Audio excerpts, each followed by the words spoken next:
I was one of the youngest high flyers in the streets. That means I'm one of the guys. I don't think twice to shoot you.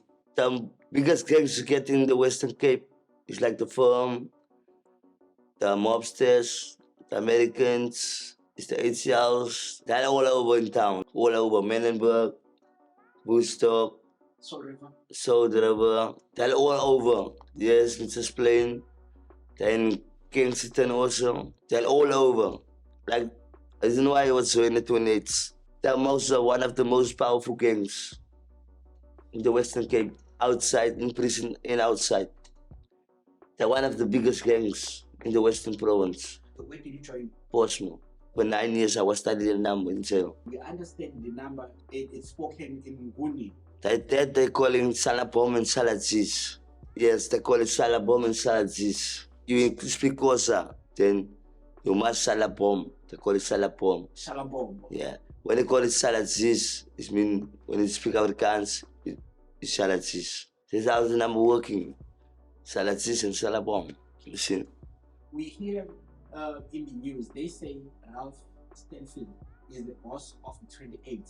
Do they mean the numbers change from prison 28, or there is another 28 outside of prison that is not related to? No, there's a difference. There's a big difference. Like they say from the 28s, you see, and the gangsters. You get 28s, they are prison gang members. They are prison gang. And you get 28s, they are gangsters. You see, in the outside world, they shoot the gun, shoot each other dead. See, there's a difference between that. Like me before, I was coming youngster with the motor. I was a 28 prison gang member. So the time I was coming youngster with the motor, I was a 28 youngster with the motor. It's like, how can I explain it to you? It's like, when you're outside, you're still a 28, but you're just part of another gang. When you go to jail, you get arrested. You leave that thing from a gangster, you leave it in the outside world. You come in jail, you're not the gangster anymore. You are a number. The time I come a youngster with the motor, I was out in 30 months, bro. Where were they operating from, those youngsters with the motors? Only in town, in Pukap. It's the only place. The reason why I was getting involved in gangsterism, I was come out of prison. I was stayed by 13 guys. The next thing I saw, I was running. Two of my friends coming. They was like my best friends. They was coming to help me. They was like my enemies before. So they was take me to hospital. I was got 3 long pipes. Then I was put my head in the gang. The time I put my head in, I tell myself, this one, they send like a 28. There's one gate in, there's no gate out. Time when you get the gate out, it's rather you leave your head behind. Like in 2021, the same guys was taping in 2016. They was come for me because I was a drug dealer also in town. Like last year, I was shoot past my head here. I was shoot here. I was shooting my leg. My accused was shoot 3 times. He was shoot next to me. They shoot my accused 3 times. They shoot him through the chest. They stab him. He was already dead, so they take that knife, they call it a dagger. They shoot it through his heart. I was in a blackout. The time to shoot me. Because why they was thinking I'm already dead. The time they leaving, it's the time I wake up. It was very sad to me, man. You see, the time to shoot him, it was like eye-opening for me, man. You see, I was telling myself, no, this is not the way I want to see me end up. That is my first brother. I was loose in the game. The time I lose him, he was Muslim. The next day we buried his body. You see, after we buried his body, we just asked Allah how he's going to Zana. You see. Why were you guys being attacked? We was shooting the neighborhoods. That was neighborhoods that was coming like gangsters. That neighborhoods from Bukap, that was belong to a guy's name is He's also part of the gangs. I'm not Muslim. See, I'm Christian. For me, it was very hard to see how Muslim person getting buried. The time we coming back from the grave in the one next to Grote Skeer, He was buried there. The time we come back, we are gang boys. He tell us, it's no more time to laugh or make jokes. See, we take out guns. See, it's my first time I was shooting at a baby Uzi with a 100 box with a stencil make under that.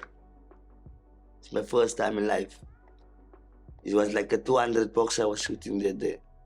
That day, it's like history was making. So after that, I was run away from town. I was telling myself, "Man, God must forgive me. I was not myself that time." You see, I asked him, he must forgive me for all my sins. So as time was moving, I was telling myself, no, that's not the life I want to be. I was going to stand forward. I was telling my boss, the guy is shooting gun for. Rather you must shoot me dead. Here's your guns. He asked me why. Even my brothers was all my young Stotomoto brothers were standing around me. I tell them all, here's the guns. It's time for me to surrender. I will turn my back this moment. I was telling him straight, here's your guns. It's time for me to hang my guns. I surrender.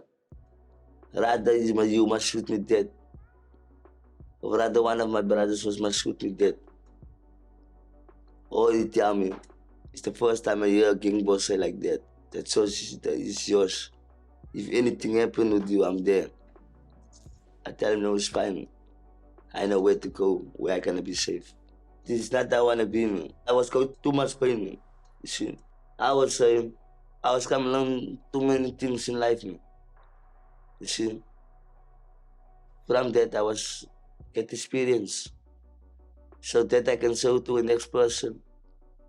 You see, what is it to live on the streets? See, I can judge. I will never judge the next person. You see, I will never judge the next person. You see, if I see somebody lay there down in the streets, even I must take a blanket and tell him, I will do it. Even if I got the one piece of slice of bread, if I got a little bit of water, I must share with 10 people. I must share with 10 people. I must do it. That I was coming learn in the streets. They like my family. She doesn't matter where.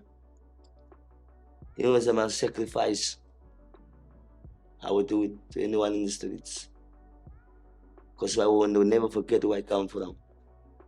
I realize it now, after all these years.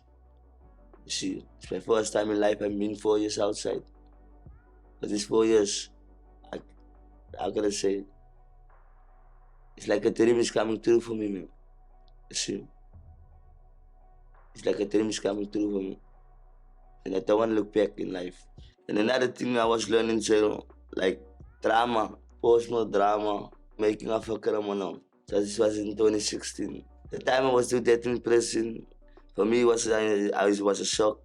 I never knew I can perform in front of 300 audience in life. I was crying that day. So yeah, I was performing Robben Island, I was performing Gravestown Theatre also. What was my person? But today I'm proud of myself. This is who I am. Would you like to pursue acting as a career? Yes. If I get the opportunity, I will take it open hands. That is my dream I love. After the drama, I don't know what was happened. We just hear the people respect to Norway. I believe from here, I will meet somebody with change. I already say I can say I already changed my life.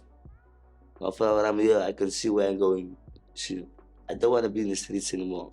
See, my belief. Every day I pray to God. See, I still try to figure out how to go away from the streets.